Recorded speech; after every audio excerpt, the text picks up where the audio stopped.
कर सकती सूर्य आप सब भोजपुरी श्रोतागढ़ के प्रणाम करतनी। जैसन कि आप लोग के पता बा कि हम अपने चैनल पर डेली फुल फ्री सॉन्ग का वीडियो अपलोड करीना, जैसे सब सिंगर भाई निःशुल्क के गा सकेला लोग। अगर हमारे चैनल पर नया बानी तो आप चैनल के सब्सक्राइब कर ली ताकि ये तरह का नोटिफिकेशन सबसे पहले आप तक पहुँचे। अगर सॉन्ग थोड़ा भी अच्छा लगी तो लाइक कर दी, कमेंट में बताइए कि सॉन्ग कैसा लागल है। खेसारी लाल के ट्रैक मुलायम कदी चार्ट के ऊपर बाटे, ट्रैक ओल्ड बाटे लेकिन मैटर गोल्ड बाटे, देवी गीत बाटे। उम्मीद बा आप लोग के जरूर पसंद आई। तो चल तनी जब मुखड़ा के तरफ कुछ ए प्रकार के बाटे।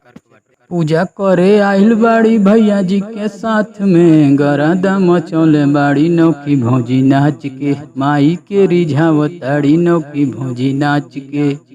अरे बढ़िया भेटाइल बाटे दिन नवरात के, गरादा मचौले बाड़ी नौकी भौजी नाच के, माई के रिझावताड़ी नौकी भौजी नाच के। यही रहा मुखड़ा। उम्मीद बा आप लोग के पसंद आई। चलिए अंतरा की तरफ।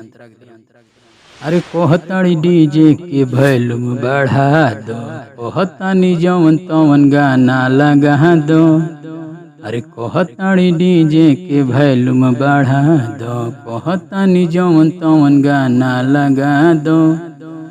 कोरतानी बिनती जोड़ी दोनों हाथ के, अगर दम चले बाड़ी नौकी भौजी नाच के, माई के रिझावताड़ी नौकी भौजी नाच के। पहला अंतरा। चलिए के दूसरा अंतरा सुनाओ तनी। सब कोई भौजी के वीडियो बनावे, संगे शक्ति सूर्या भी कोमर हिलावे। अरे सब कोई भौजी के वीडियो बनावे, संगे शक्ति सूर्या भी कोमर हिलावे।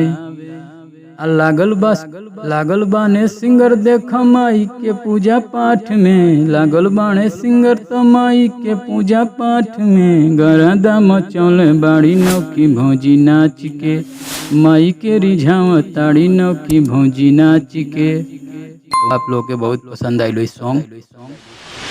आज के लिए बहुत बहुत धन्यवाद।